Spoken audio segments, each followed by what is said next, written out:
Builders are pretty cheap. It's a hard business. I feel like there is a bit of a culture shift happening in America among kind of the generation that's in the kind of 25 to 45-year-olds. But they're saying, I want a better built house. All you had to do was prove you weren't a criminal. We're not jerks. I'm not yelling at anybody on my job sites. But if it doesn't meet my expectations, we've got to do it right.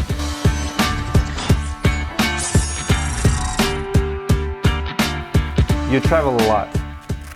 In the United States, where do you see the highest standards of new construction builds? I know there's a lot of areas not enforced by codes, and you can kind of see what builders get away with. Where do you see the highest quality construction homes? Just in the U.S. or North America? North also? America. North America. I got to say, I was in Vancouver last year, and I think some of the builds in Vancouver are some of the best construction I've seen in North America. A couple of reasons. Certainly Canada is colder than we are in North America, although Vancouver is a fairly temperate climate. But they have a very high code standard in Vancouver. They've been very progressive and kind of ratcheting down to higher standards and lower blower door scores and some of those kinds of things. And there's an interesting effect by that in that builders have said, okay, if I already have to go this far, how much more would it take me to go to that next level, whether it's a really excellent high performance or maybe even to passive house, which is this really kind of gold standard for a super well-built house. And so a lot of builders have said, all right, they're already requiring me to go here. I might as well take the next step and go to that really top tier. And a lot of them have been able to sell their clients on, hey, it's only X thousands of dollars more to go to that next step. Do you want it or not? And they're able to quantify it. One builder in particular you're thinking of, I think mentioned the figure of, it was either $7,500 or $9,500 was the optional upgrade point to go to basically a net zero type build from what he was already building, which was a good standard. And he said, anybody that plans on living there more than 5 years or isn't thinking I might get transferred next year in my job, pretty much always goes to that next higher standard and is willing to pay for it. All right. I've been in Alberta, Canada, and I've seen probably the lowest quality. Is that right? Yeah. Interesting. Well, there's areas in Canada, like for example in roofing, they don't require underlayments for roofing, and it's up north. So no ice and water barriers. Interesting. And a lot of builders build their houses without it. And shocking. How I know is when I was in Alberta, I actually seen houses, literally like one house, a roof collapsed in the new construction. So builders get away with it. As a matter of fact, we just published a video, our last video last Friday. I have a co-host, he lives in Tennessee, Brent.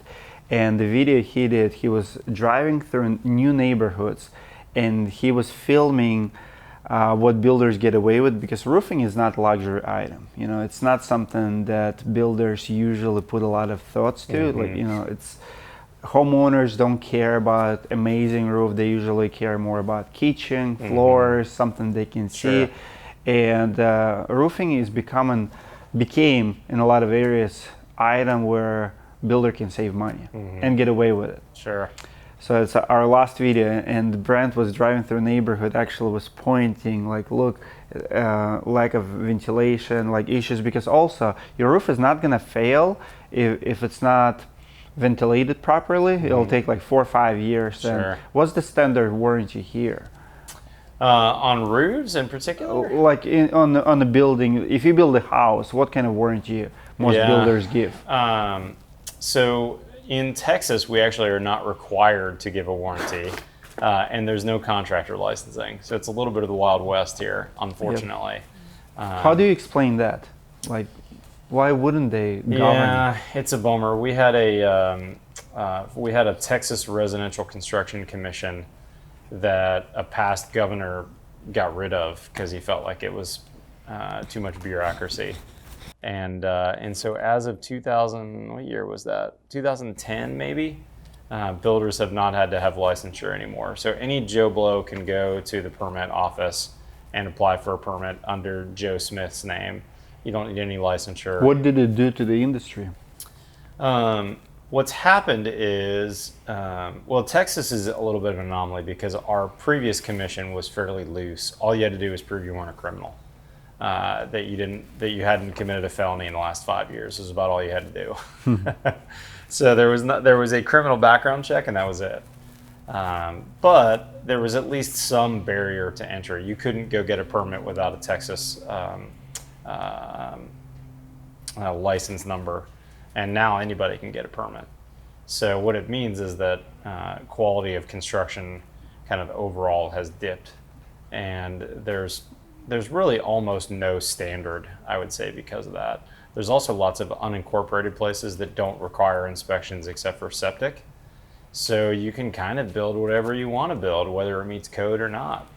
And the codes that we have aren't regularly enforced in Texas, often, let alone many parts of the U.S. So one of the things I talk about on my channel a lot is airtightness. We want to build a really airtight house. Otherwise, you're wasting money on air conditioning if your windows are open. Let's say you can't ever. Let's think about a window you could never close more than 6 inches from being closed. You would just lose all of your heat in the wintertime and all your cold air in the summertime. Well, we've had codes that have required blower door tests. Which is a measure of how tight the house is. They put a fan in the front door, they depressurize it, and they're able to measure how much leakage it has. But most areas of the U.S. don't enforce that part of the code. So it's a catch-22. I may be doing a blower door test on my house and showing how low it is, but if the next builder down doesn't want to, the inspector's not asking for it. So he can kind of do whatever he wants when it comes to airtightness. So let's answer this question. Why builders build cheap houses? And I know there are going to be multiples. You have homeowners who don't have maybe money. You have government who's not regulating quality, so you can build anything for any amount of, any budget. Yep. Why do you think builders build cheap houses? Because you have to compete with it. I have to compete with it. Yeah, I think ultimately it's because the market doesn't necessarily demand that. And that's what I love about what you and I get to do out there is we get to educate people on what a good roof, a good house is. And once you then all of a sudden that knowledge stays with you and you're interested and you look and you're able to see the differences and you're able to be an educated consumer. But if you don't know the differences or you don't think there are differences even to begin with, then you probably don't look. So true. And I think there's a huge difference in quality.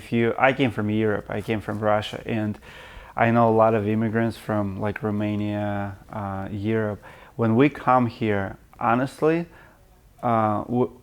guys who enter construction in the United States will go through shockwave. Like I know a lot of guys who work in construction in Europe, like England, Spain, Italy, and when they come to the United States, you're right, demand for quality is not there. Builders don't, like it's speed. Yeah. So capitalism is how can I make as much money as possible in the shortest time possible. Totally. And people are not willing to pay for quality, or maybe they don't have a taste, or their standard is not that high. Yeah. And also, what's average time people spend in one house in Texas, in your experience?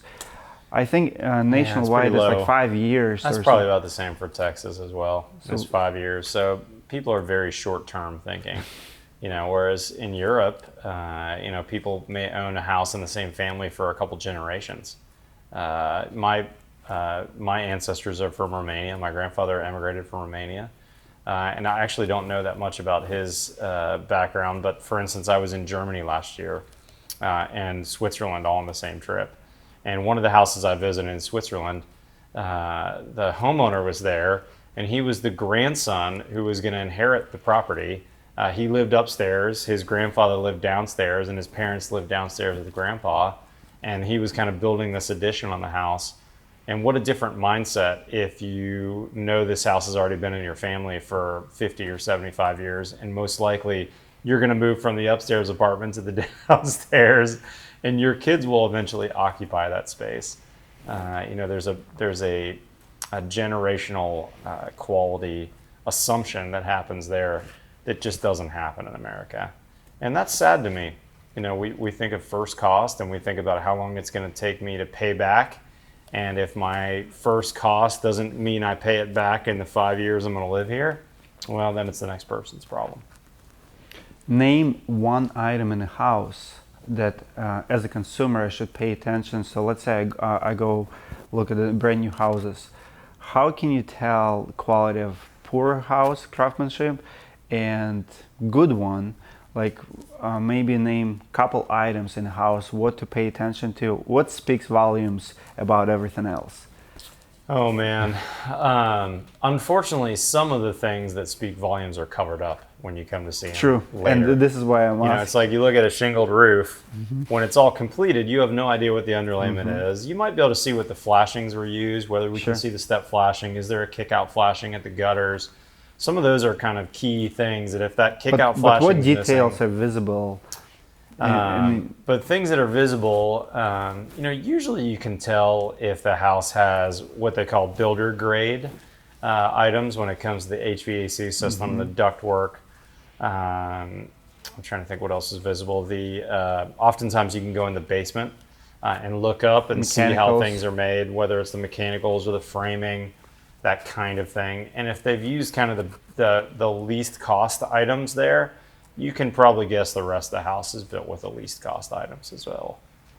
Whereas if you go in the basement, you see that the house has good framing, good ductwork, good mechanicals, that things are relatively neat and tidy when it comes to the electrical, when it comes to the plumbing, the ductwork. Well, then probably the rest of the house that you can't see that's covered up is probably that as well. If you see during the new construction, if you see the mold on the 2x4s, there's going to be a problem later. I've seen so many new construction homes. We actually just recently visited in Tennessee apartment complex.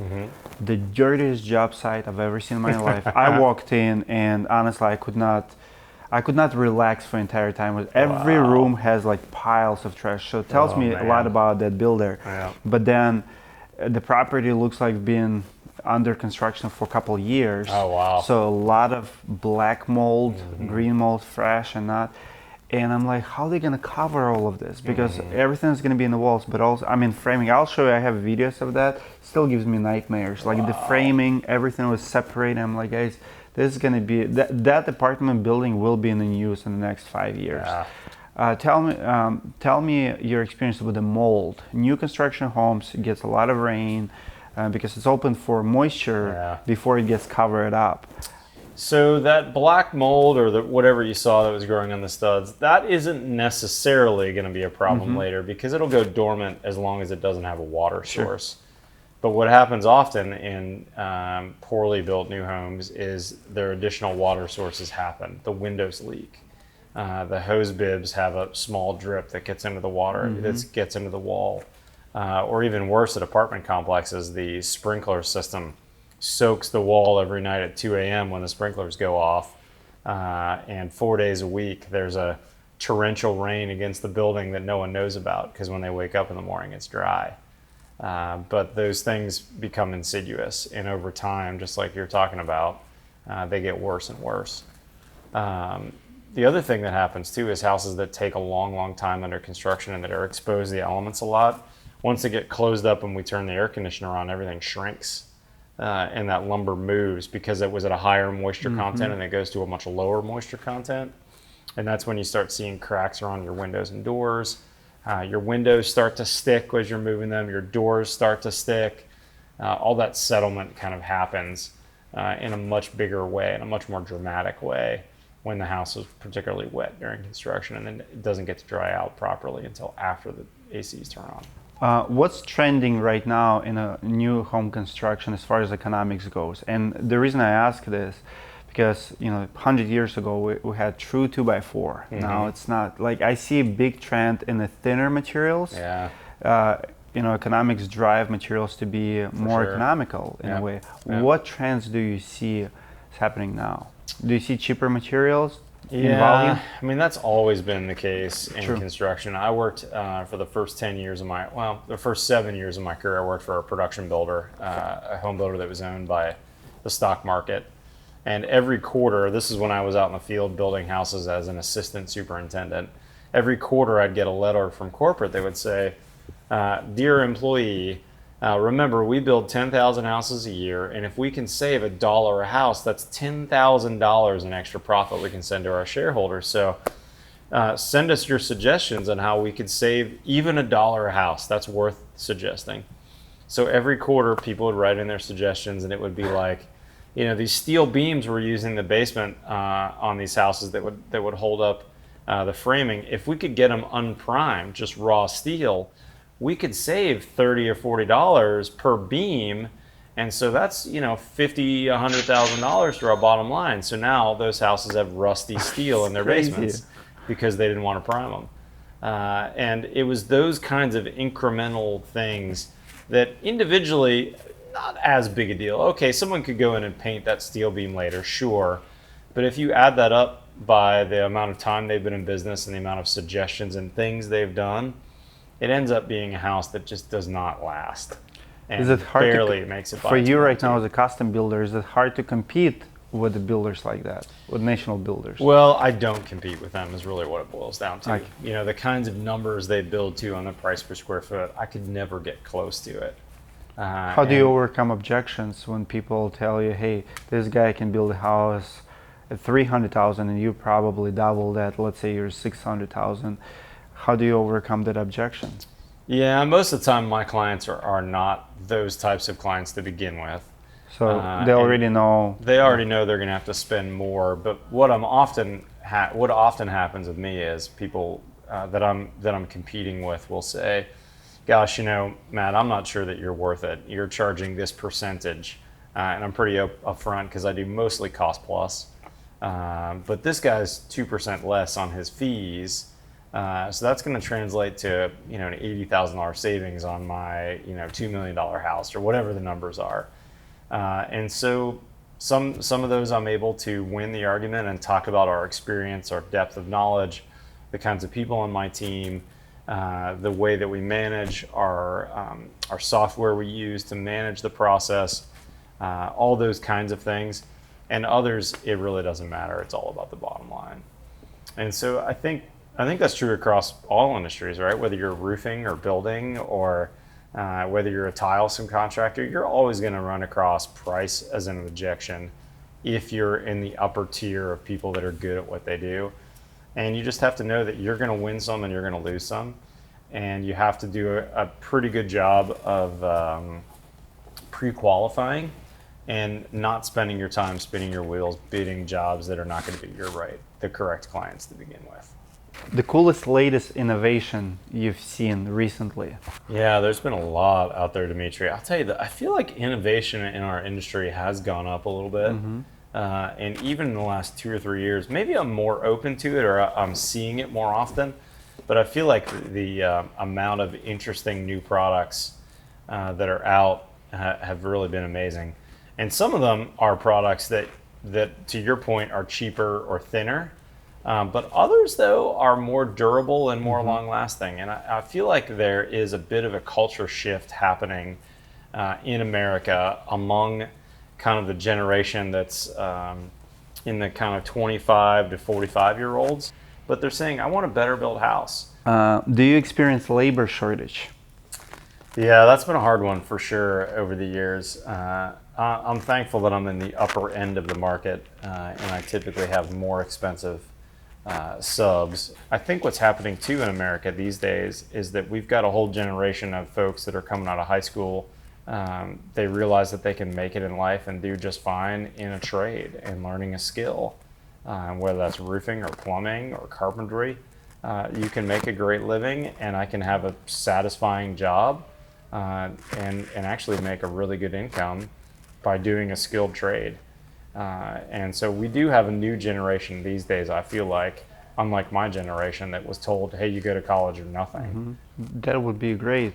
It's not happening yet because it's not sexy. Yeah. Everybody wants to have app job or Yeah. something to do with their phone. Maybe. It gives them headache that you have to leave your phone and grab a hammer and go work for it. As a matter of fact, the guys who are in trades now, I think phones became such a big distractions. It's very hard to even have employee who is not addicted or not spending time during the work hours. So Interesting. if you tell, I mean, look at the statistics. We spend 2, 3, 4 hours a day on our phones. So for someone to enter trades, they have to pretty much put it down. And opportunities, and that in the tech world also big. Engineers and phones and apps. Everybody wants to be next Zuckerberg. Create app. Everybody wants. So it's not that appealing, unfortunately. Are you seeing younger people come into the roofing industry? No, Not as much. It's very hard. As a matter of fact, business owners who have kids, even those cannot attract their own kids. Right. Like I have 5 kids, and I'm already starting talking to them. Actually involve my kids. We start doing commercials for my roofing business together. Like I pay them really well, but I don't know. I mean, you can force what you do on your kids. They have to make a decision. Right. But it's hard. It's very hard. Yeah. What do you think the average age of a roofing contractor is in America? I know my audience is 25 to 45 probably, that 20 years. So don't have, I mean, business owners can be a little bit older, but 25 to 45, we have high turnover. 90% of, just like any small business, 90% don't make 5 years. Yeah. If you think about it. Yeah. What about builders? What's the Probably the turnover? Same. Yeah, it's probably the same. Why do you think builders fail so often? Man, recessions get builders big time, especially if they've done speculative building. The last recession almost took me out. I had one speculative build that I was building that, I lost my shirt on big time. Really? I had $300,000 worth of debt coming out of the last recession on a spec house that I finally sold. Wow. And I had to work really hard to pay that off. It took me 5 years to pay it off. Wow. Do you see material shortages? We're seeing a lot of material shortages in this current economic climate right now after kind of going through the pandemic. Wood is really hard to come by these days and is very expensive. I'm even having some problems with HVAC equipment. I've not had any problems with plumbing fixtures yet, which has been good. You touched on it already a little bit. Let's talk about builder's life. Like, what's your work-life balance look like? What's the biggest stress do you have? I can imagine that you build a house, you have to sell it. You mentioned recession. How risky it is, I guess. Yeah, I've really shed a lot of that risk, Dimitri. I did several speculative builds. And for those of you watching who don't know what that means, it means that the builder's buying the land and getting some financing for that, and then getting financing to build a house that doesn't have an owner attached. Okay. How does someone become a builder? Like, if I want to become you, what are the steps? You mentioned spec homes. Obviously, it's probably the easiest. You don't have a customer yet. You just go build a house, sell it to someone. Is that how you become a builder? Well, in my case, I worked for other people for 10 years. I really understood the mechanics of. Would you recommend that path? It's a great path. I mean, working for a really a good building company that gets it is a great way to go. And it may or may not be your dream type of house that you want to build. But if you're not in the industry currently, you need to understand the business. You need to understand the mechanics. You need to understand the relationships, the processes. All those things, and trying to do as many different jobs within the building world is really helpful as well. I started out, I actually did go to college for an industrial engineering degree, or industrial management degree, I should say. And I thought I was going to work in auto manufacturing. And I got a job with a big national builder that liked my degree because I was used to processes. And so as a 22-year-old, I was building 20 houses at a time. Wow. They were not good houses. They were not well built. You probably didn't know it back then. But I didn't know any better. What I did know was I was meeting concrete guys and plumbers, and I was understanding the process, and they were teaching me, and I had a mentor, and I was figuring out how to manage my time and juggle customer calls and subcontractor calls and what needs to happen next week with what's happening today. it was a great training ground for what I'm doing today. So starting with another builder and even a national builder can be a great way to learn the business. And then transitioning to a smaller builder later really was a benefit to me as well. I worked for that big, huge company for my first 7 years. And then I worked with kind of a boutique builder for 3 years when I worked in Portland, Oregon. And that was really helpful too, because I was able to affect change. You know, when I worked for a national builder, if you wanted to do anything to change the way you built the house, it was a process. Bureaucracy, yeah. You might as well be trying to change codes or change, the tax code works. It wasn't going to happen. You built what they told you, and that was it. Maybe you could do something different on a particular house because no one else knew it, but you weren't going to fundamentally change anything there. Now, when I worked for that smaller builder, I worked for them at a really critical time, which was a huge blessing in my career path. I worked for them during the EIFS crisis. If you've ever heard of EIFS, it's a type of fake stucco that went on a house and had a huge amount of lawsuits. Not when you said it, yeah. And I also worked for them during the mold crisis, which was 2001. Put a lot of builders out of business. Put a lot of people out of business. And the builder I was working for got sued by a bunch of people, and I got to manage that process of lawsuits and fixing houses. Wow. It's when I learned a lot about building science and realized, gosh, if we don't pay attention to how we build these houses, they can have massive problems. Sometimes like in year one, sometimes not until year 10 or year 20, but we got to really think about how we're building houses. So that was huge for me. And then after I'd worked for other people for 10 years, that's when my entrepreneurial spirit said, I got to do this. And that's when I started my own company. And I started with speculative houses because I'd moved from out of state to Texas. So I didn't know anybody. I didn't have a network of contractors. I needed to kind of figure it out.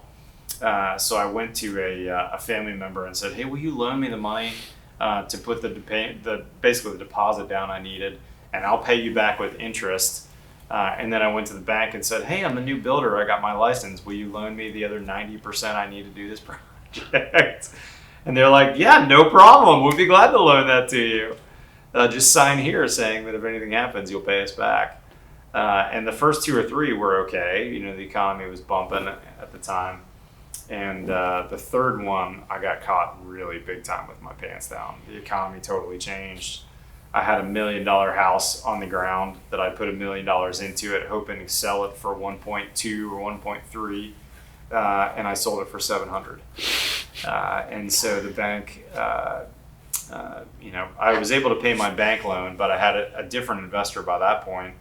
And thankfully, that investor said, "All right, just pay me back, even if it takes longer." So I put a payment plan together. And I paid off every penny of that $300,000. Must be stressful. But it took 5 years to do it. Wow. And I didn't make a lot of money during that time either. I paid a lot of debt off, but I didn't bring a lot of money home. And my wife was working at the time and worked a lot to help pay us family bills.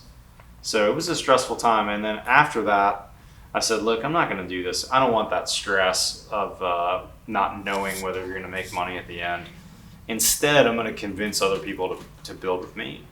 And that's what I've focused on really in the last 10 plus years, and have found that's a really great way to make a consistent paycheck month after month, is by building for other people. And people will pay for it. They pay for your expertise. How much money do someone needs to become a builder today? Like if I come to you for advice, say, hey Matt, I want to become a builder. How much money do I need in the bank? Not a lot, except that you're going to need to assume that you're going to have to pay all your expenses for some period of time. So for me, I had about $50,000 in the bank. I had sold a house and made a $50,000 profit on it. But the key for me was I had a wife that was working more than part-time, somewhere between part-time and full-time. And she's a doctor, so she was making a pretty good wage doing that. Good for you. So I actually probably went close to 3 years without making any money in my business. 3 years, no profit. I put all the $50K that I had in it, and I basically took almost nothing. I took a little bit out, but almost nothing out during those 3 years. And we lived really minimally. And then I started, after that 3 year period, doing kind of incrementally better over time. So for me, it's been a long game, and now I'm doing really well, and I'm thankful that I have those experiences. Paid off. It's paid off for me. You mentioned you went to college. What education would you recommend someone who wants to be, enter trades, become a builder, remodeler? What education would you recommend? Yeah, if you're interested in becoming a builder, there's a couple of different paths, but a business degree can actually be really helpful as a business owner. There are a lot of schools that have good general business degrees that will teach you the basics of accounting and financial management, that will teach you marketing and all kinds of those general skills. There are some programs that actually have a construction management degree. Texas A&M, which is about 2 hours from here, has a program called Construction Science, and they're training builders and especially commercial builders, but also residential builders. And a lot of guys coming out of that program, and women, are getting $75,000 to $85,000 job offers right out of college. Wow. With really no experience other than that degree. So there are some programs out there like that, and there's probably there's at least 30 or 40 programs in the U.S. that are pretty similar to that. Brigham Young has one, Penn State has one, the University of Michigan has one, Purdue University has one. There's a bunch of schools out there that have some type of construction management degree. And actually I have a really good friend of mine who's a business owner, who's a little younger than me, got that degree, worked for a commercial builder for a couple of years, and then transitioned to owning his own business, and he's been really, really successful getting that degree. What's the earning potential for a builder? Like someone who, like how many houses can you build? I mean, a lot of builders all over the country. How hard is it to make, let's say, 100,000 and 500,000 a year as a builder? What kind of volume you have to build? You need to be up into the $10 million per year volume to start getting close to $500,000 a year. $500,000? To make that as a kind of a baseline earning from your business. Okay. Typically, you're going to see around 5% net, I would say, as a builder.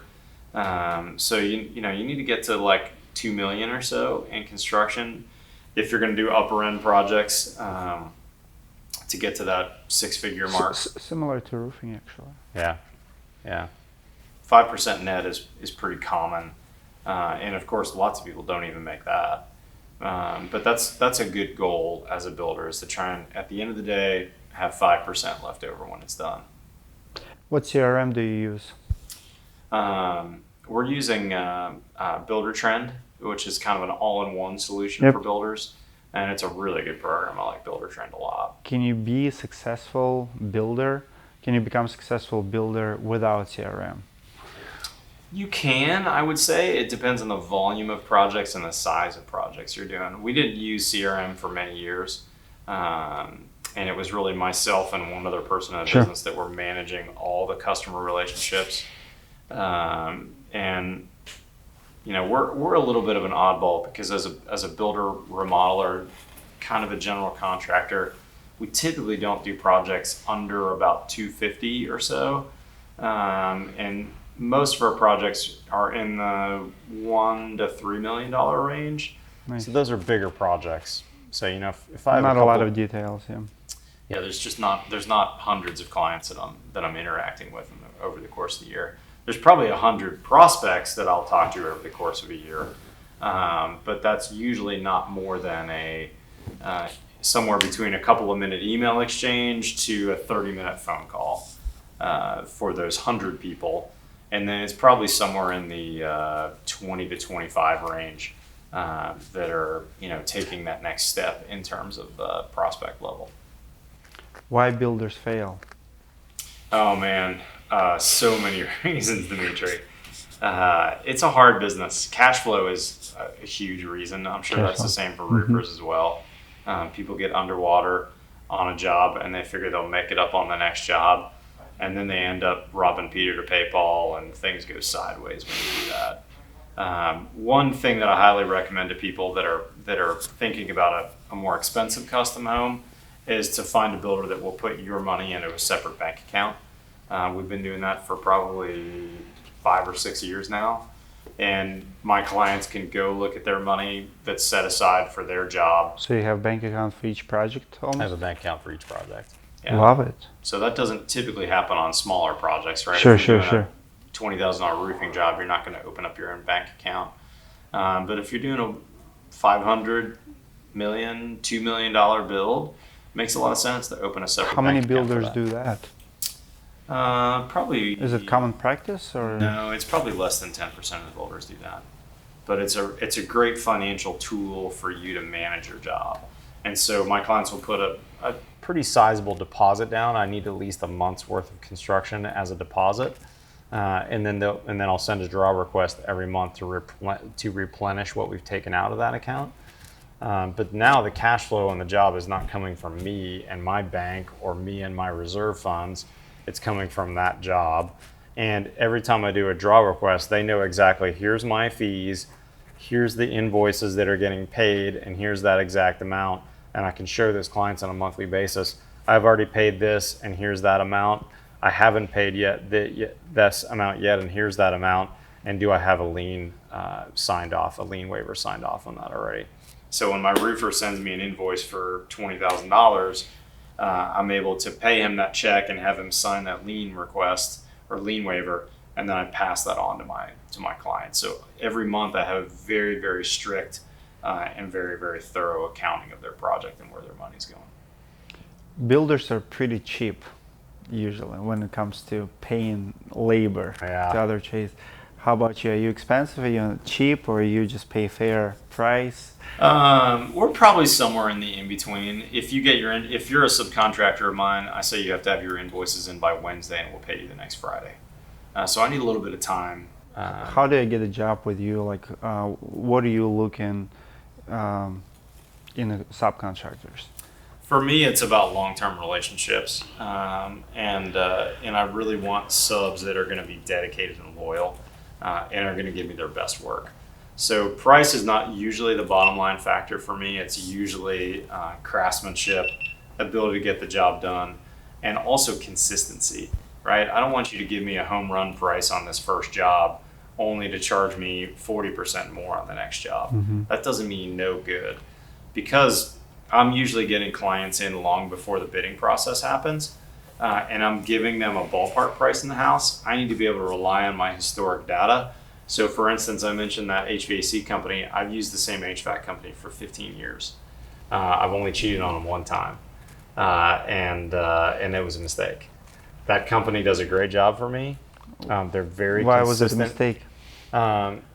Well, I'm incredibly detailed in what I want done, and that company wasn't able to perform like they said they would perform, and that's usually the downfall for me in a company. I need you to perform like you say you're going to perform. I need you to give me your best work, and if there's a problem, I need you to call me and alert me to that problem ahead of time, rather than me calling you to tell there's a problem. We're not jerks. I'm not yelling at anybody on job sites, but if it doesn't meet my expectations, we got to do it right. I generally have subs for a long, long time, for many, many years, and I treat them well, and I pay them well, but I expect them to be loyal to me. I expect them to answer the phone whenever we have a service issue and get right on it. For instance, I had a plumber that was with me for 10 years, and I loved him. But I had a sewer backup at a house that had a grinder pump, and he said, "Oh gosh, I'm sorry, I'm on this other builder's job," and he made me look terrible to my homeowner, who was having basically poop backup in their house, and that was the last job he did for me. That's it, just because he's a good plumber and we had a good relationship. If you're going to make me look bad and you're not going to answer a service request on something because you're busy on someone else's job, no, that's it. You're done. So we got a new plumber. My new plumber's been great so far. It was a good change. But on the other hand, I've had the same framer for 12 years. He knows exactly what I'm looking for. His guys are hard workers. To your point on cell phones, I've never been onto a job at 10 a.m. and seen a framer with his bags on doing this. Wow, If I see that, things are going to change. that's good. Well, it's mainly for newer guys. Like Yeah. when you're trying to train someone, teach them, they're not hungry to learn. Yep. And habit is there. For sure. I've seen a lot of guys. I tried to open gutter company 3 years ago. And I bought equipment, I bought everything, and we started training, and we were getting guys with a gutter experience already, which may be a mistake, but we went probably through 10 guys, and we just couldn't, like, the work was there. Like, I sold $40,000 worth of gutter work first month in business. So, like, we had over 700 reviews on Angie's List already, with between other, roofing, siding, gutters, and gutters always been the busiest category. So I'm like, might just run it. And then 3 months in it, my gutter trailer with the equipment and everything was stolen in front of our warehouse. Jeez. And I mean, after 3-4 months of headaches trying to find employees to do it, and it's either I mean, we have few thefts, but like, one day iPad is gone, another, because when you have a traffic, you have new people coming in and leaving, and I give up to build in-house crews. It was so hard. When you already have a couple guys and you add to it, it's different, but when you're trying to get it started, it was brutal. I could see that. So you do a lot of remodeling as well, right? Like additions.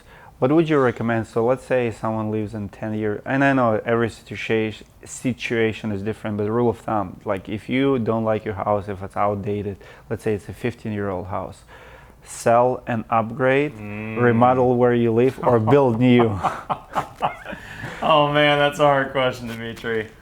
I'm not a good example of telling that either, because I don't know if you've watched any of my videos, but I bought a house that was a 70s. I live in a 70s neighborhood. I actually watched that video. I watched quite a few. I bought the house across the street from me that's also a 70s house. It was in pretty rough shape, and I intended to do a remodel. And the more I got into it, the more I said, I can't leave this. I need to rip this out. And by the time I got ripping it all out, there was nothing but a slab left.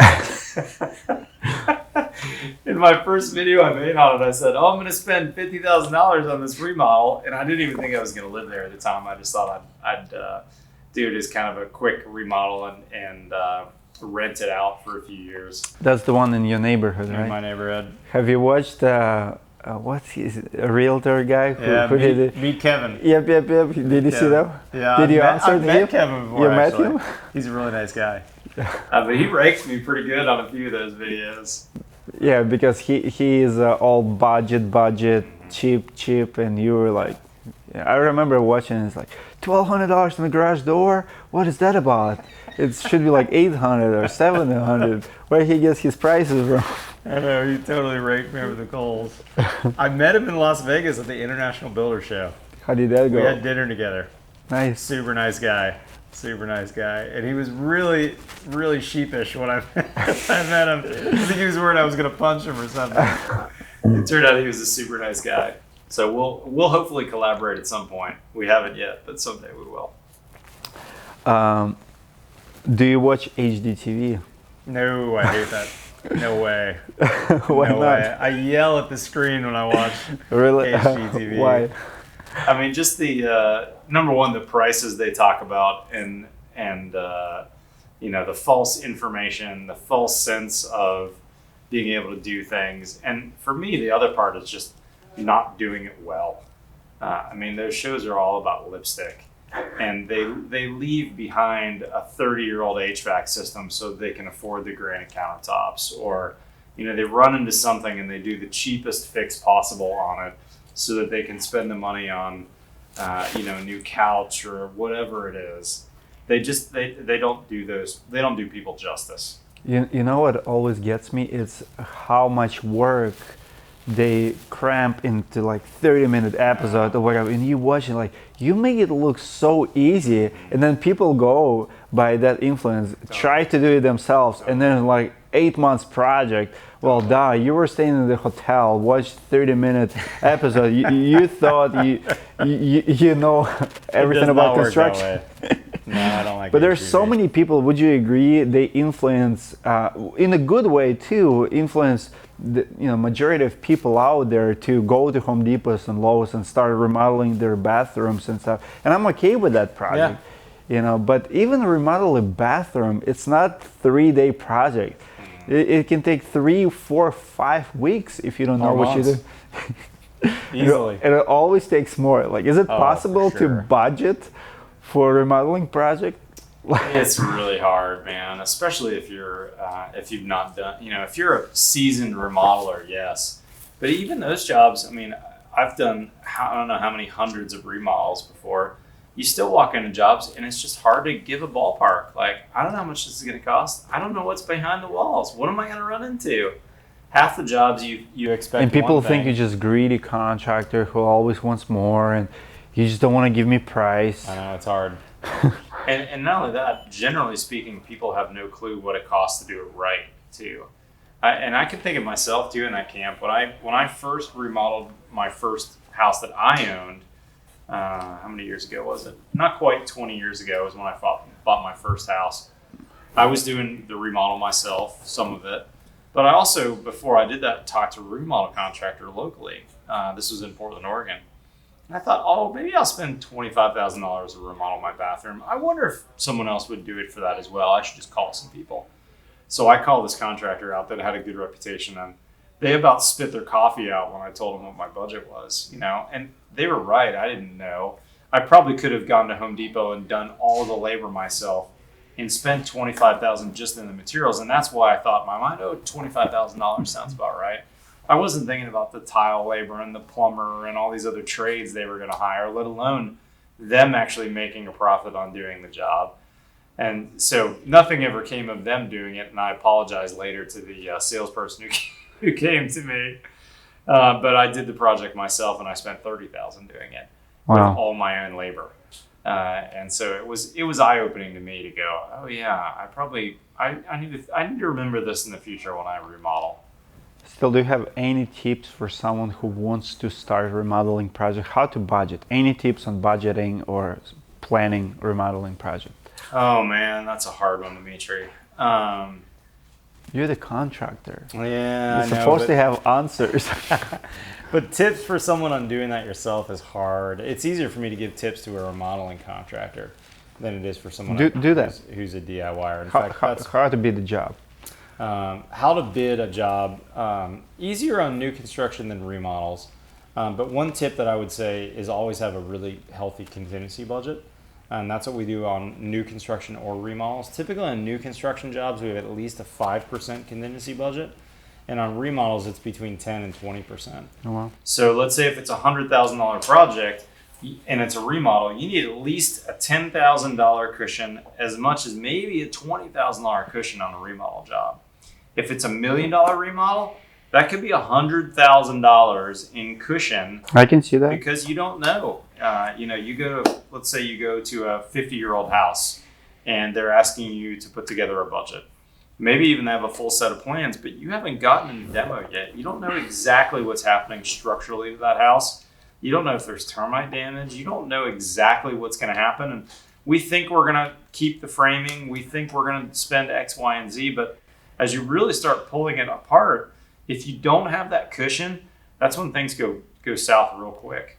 Your framer gives you a bid on framing, and he gets in there and goes, well, this isn't 2 days worth of work. This is 2 weeks worth of work. Well, then how do you pay for that? Either you go to your homeowner and say, I'm sorry, I told you this is going to be an $80,000 job, but here's a $10,000 change order, or you have a contingency budget. And then you can draw from that contingency budget and go, gosh, we allotted 4 days for framing, but it's really 7 days. Well, now I can pull it out of this contingency budget. And whether that's a cost plus job or a fixed price, you need that contingency budget in there. Let's talk about roofing really quick. Yeah. What's your favorite roofing system? I do metal on almost all my houses. Edco, I've seen Edco one job at least. Yeah, I did Edco, and I've got another Edco coming up actually. They make a really nice metal shingle. Most of the time I'm using snap lock, standing seam pattern. And I did Sheffield on my house. So Sheffield's a metal manufacturer. They're using really good paint processes. And they're sending their coils to my local guy. I use a company called Kid Roofing here in Austin. And then they have a coil machine and they're spitting out the coils for my projects.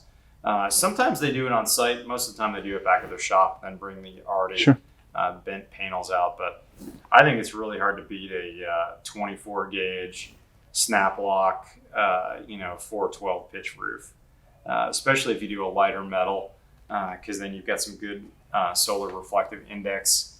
And I love that 24 gauge takes the hail really, really well. I've got my first ever house I built in Austin, Texas was a 24 gauge Galvalume snap lock pattern with striations on it.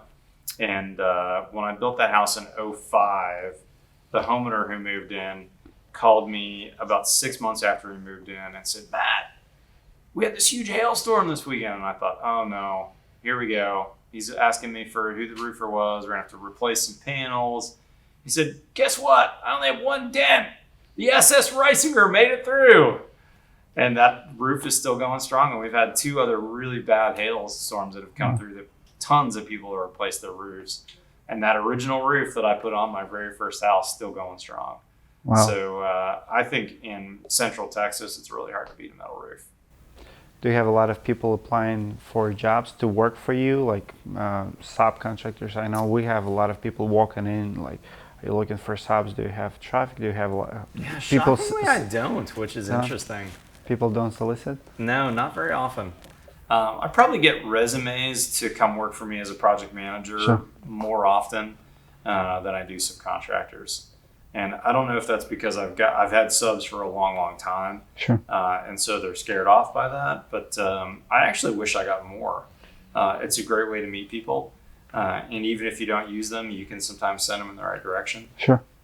What advice would you give, like if I would come to you to work for you, what advice would you give to a roofer or a tradesman to get a job from a builder? I think number one, be persistent. Just like you and I publish videos on a regular basis, be persistent with your prospecting. So if you know that there's a couple builders out there that do a good job, don't just solicit them once and figure, okay, I didn't get it. I'll never do that again, or I'll wait until next year to do it, let's say. Figure out a way that you can stay in touch with them. It's one of the reasons why I like social media, frankly. I've always kind of considered it the same as going to the bar. When I was a kid, I used to watch this TV program called Cheers. And on that old show, Norm would walk into the bar and everyone would yell, "Hey, Norm!" And today, it's Instagram. I have a bunch of builder friends on Instagram. I also have a bunch of architects I follow on Instagram.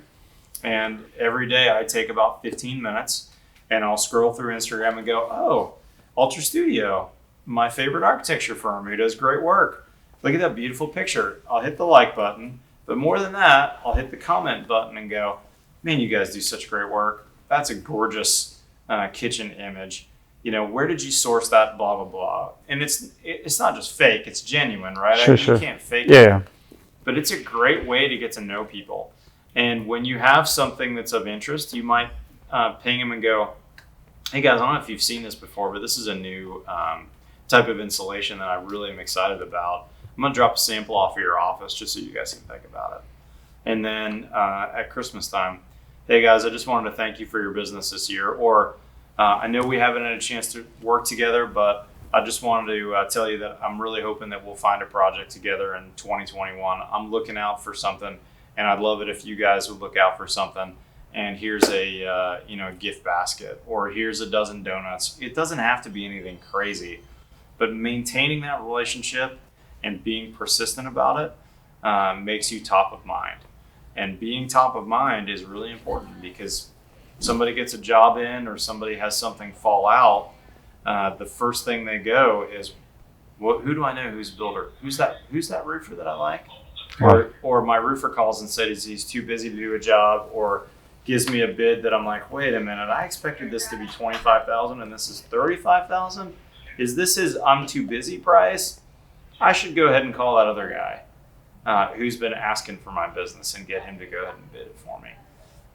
Be persistent, pursue, and the other thing too is obviously you need to keep up the consistency of your work and focus on your business, because if you're not doing good business, people are not going to want to do business for you. Love it. Or with you, I should say. What's your favorite siding brand? Metal for roofing, for siding. Are you James Hardie? Are you LP? Are you something else? I'm a James Hardie fan. I've Hardie. used it for 20 plus years now. Love it. And had really, really good success with that. I really like durable materials. Not to rag on that first brand that you said, Sure. with the 2 letters, but if I look at siding and see the back of it looks like an oriented strand board piece of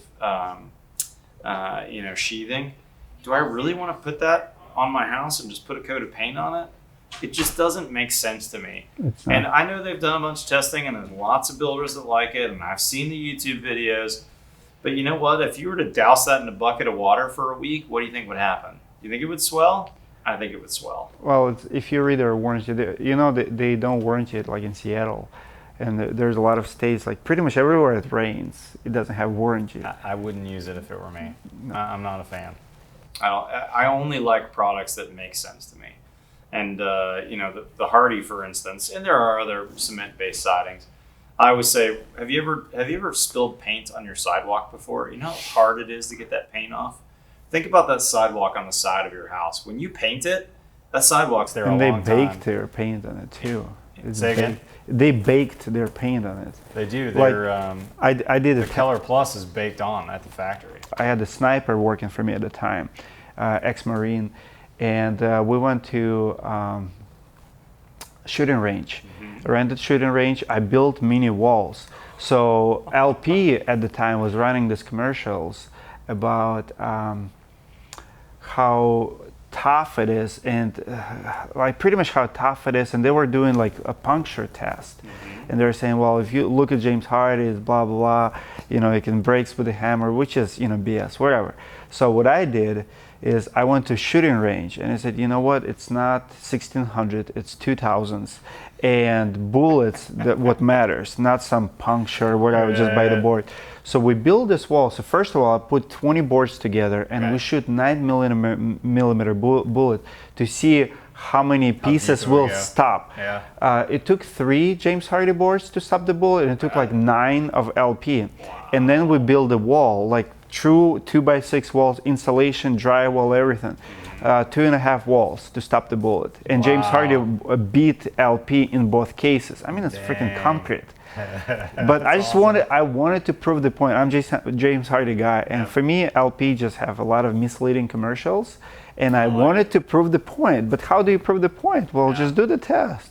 We do YouTube. They do their gimmicks. I'm gonna do mine. Totally. Turn the camera on and let's film it. That's awesome, man. Good stuff. So I'm doing James Hardie in my house, by the way. Love Keller it. Plus. Love it. Love it. Do you have a giveaway? Did you think about anything? Yeah, let's think about that. Can be anything.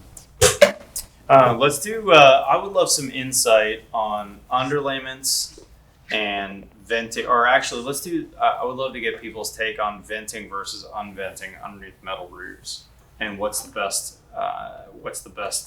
venting. Over the years, I've done a lot of 1x4s on a 45-degree angle underneath my metal roofs.